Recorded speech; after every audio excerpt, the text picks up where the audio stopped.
We are back with part 2 of this week's reading through the Messianic Jewish Family Bible Tree of Life version, TLV, and we are now going to be beginning chapter 11, Conquering the North. Now when Jabin, king of Hazor, heard about it, he sent word to Jobab, king of Madon, to the king of Shimron, to the king of Akshaph, can't say that name here, and to the kings in the north, in the hill country, in the Arabah south of Chinneroth, in the lowland, and in the regions of Dor to the west, the Canaanites in the east and west, the Amorites, the Hittites, the Perizzites, the Jebusites in the hill country, and the Hivites at the foot of Hermon in the land of Mizpah. So they came out, they and all their armies with them, a multitude with as many people as the sand on the seashore, with very many horses and chariots. All these kings joined forces, came and camped together at the waters of Merom, which is Merom, to fight with Israel. But Adonai said to Joshua, "Do not be afraid because of them, for tomorrow at this time I will give all of them slain before Israel. You are to hamstring their horses, burn their chariots with fire." So Joshua and all the people of war with him attacked them suddenly at the waters of Merom and fell upon them. Then Adonai gave them into the hand of Israel. So they defeated them and chased them as far as Great Zidon and Mizrephoth Maim and up to the valley of Mizpah eastward. They struck them down until they left them no survivors. Joshua did to them as Adonai had instructed him. He hamstrung their horses and burned their chariots with fire.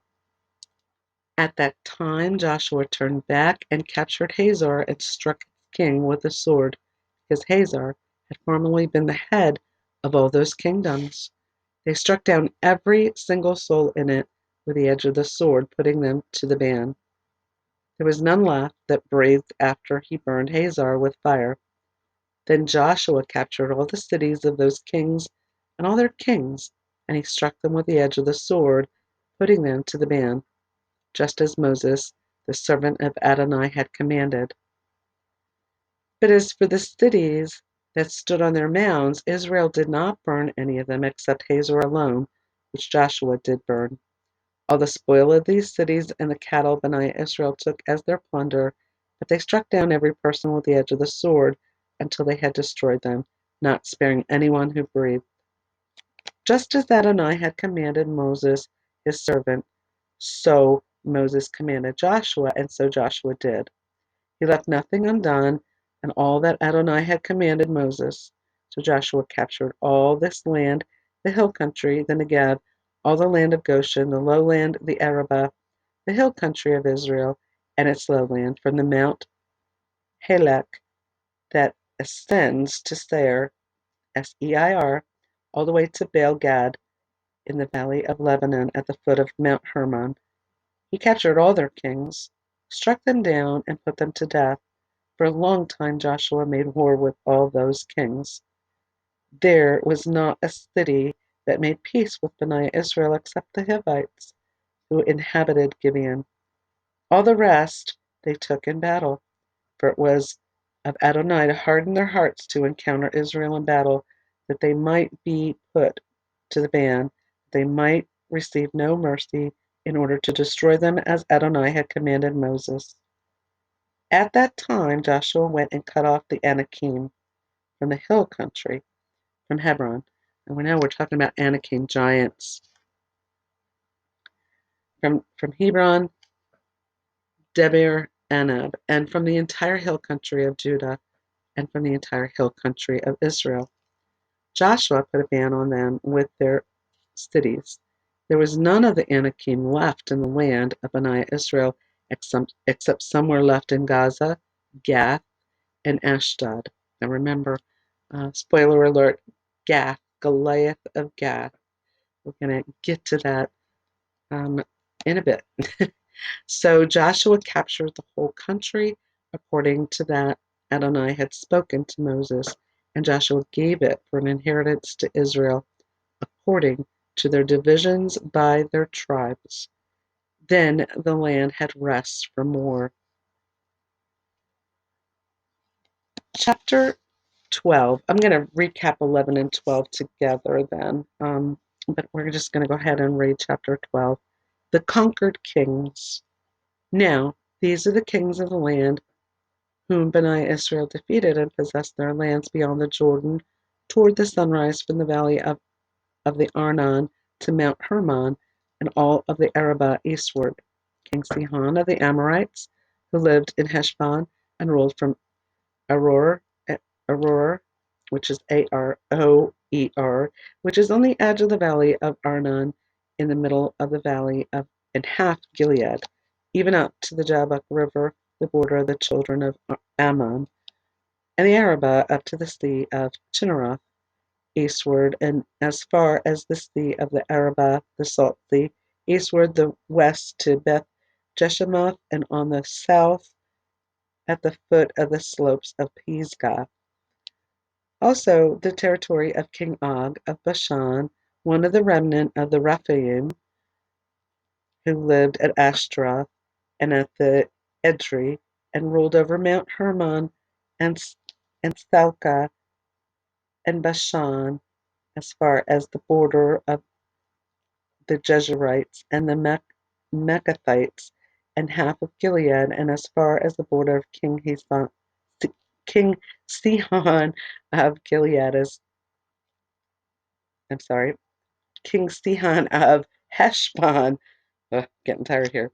Moses, the servant of Adonai, and Benaiah Israel defeated them.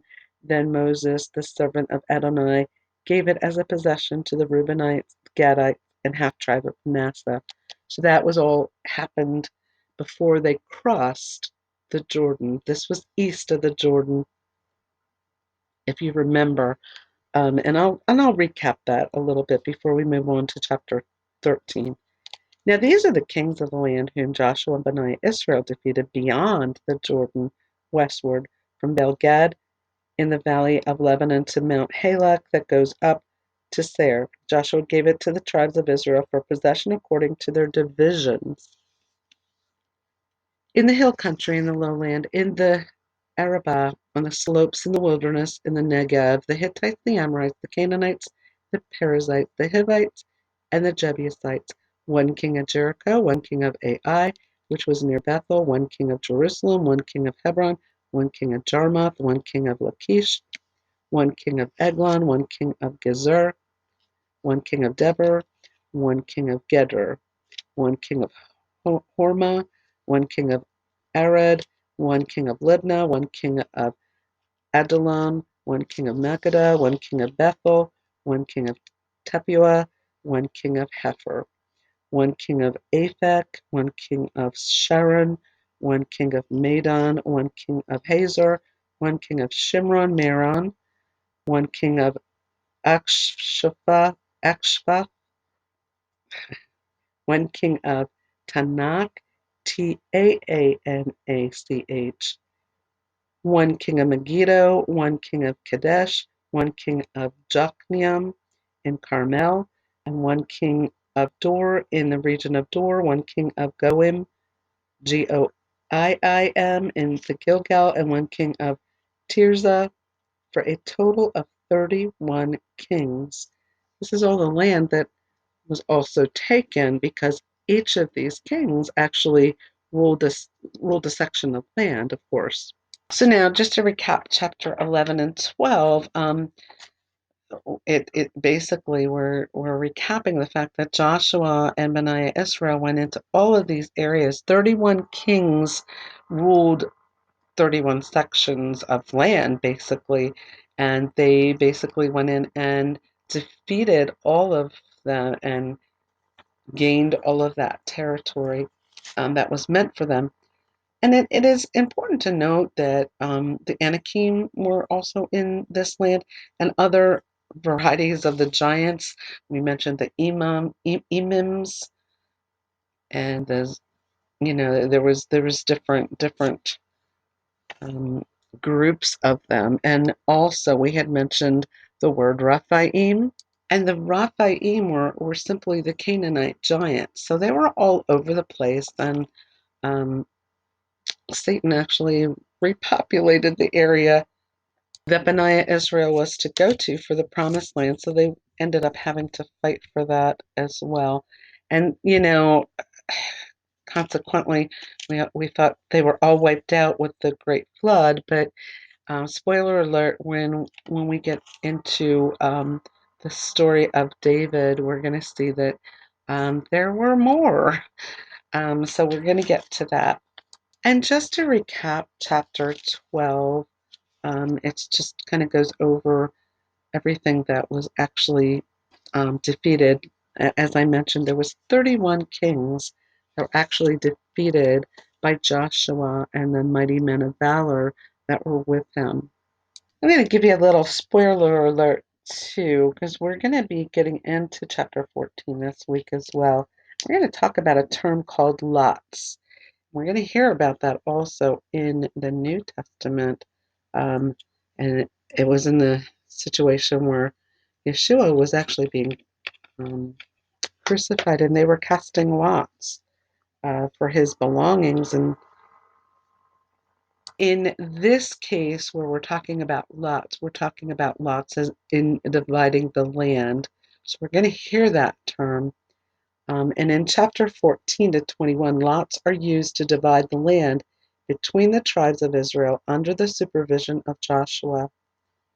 This was a procedure that God actually instructed to Bnei Israel. And the casting of lots was a valid practice that was used because God instructed Bnei Israel several times in regards to using this to divide the land. In Numbers 26:55, actually, this is from the King James Version. Notwithstanding, the land shall be divided by lot, according to the names of the tribes of their fathers, they shall inherit. And in Numbers 33:54, it says, And ye shall divide the land by lot for an inheritance among your families, and to the more you shall give the more inheritance, and to the fewer you shall give the less inheritance. Every man's inheritance shall be in the place where his lot falleth. According to the tribes of your fathers you shall inherit. And in Numbers 34, verse 13, it says, And Moses commanded Bani Israel, saying, This is the land which you shall inherit by lots, which the Lord commanded to give unto the 9 tribes and to the half tribe. Numbers 36:2, it states, And they said, The Lord commanded my Lord to give a land, an inheritance by lot to the children of Israel, and my Lord was commanded by the Lord to give the inheritance of Zelophehad, our brother, unto his daughters.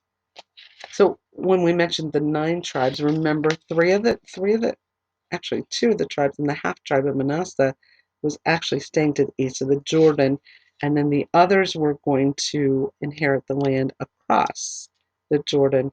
And remember, the tribe of Levi was not going to inherit land. Um, so just to mention why that number 9 was on the other side.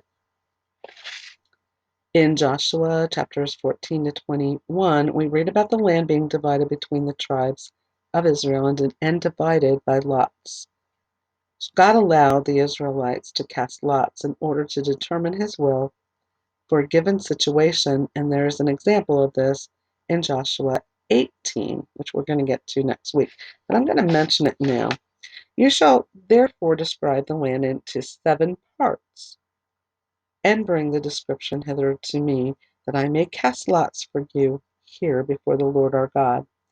But the Levites have no part among you, as I mentioned that earlier. For the priesthood of the Lord is their inheritance, and Gad and Reuben and half the tribe of Manasseh have already received their inheritance beyond the Jordan on the east, which Moses the servant of the Lord gave them. And the men arose and went away, and Joshua charged them that went to describe the land, saying, Go and walk through the land and describe it, and come back to me, and come again to me. that I may here cast lots for you before the Lord in Shiloh. And the men went and passed through the land and described it by cities into 7 parts in a book, and came again to Joshua to the host at Shiloh. And Joshua cast lots for them in Shiloh before the Lord, and there Joshua divided the land unto the children of Israel according to their divisions. There are other mentions of casting lots in the Bible. Lots could have been sticks of various lengths, flat stones like coins, or some kind of dice, but their exact nature is unknown. The closest modern practice to casting lots may be flipping a coin.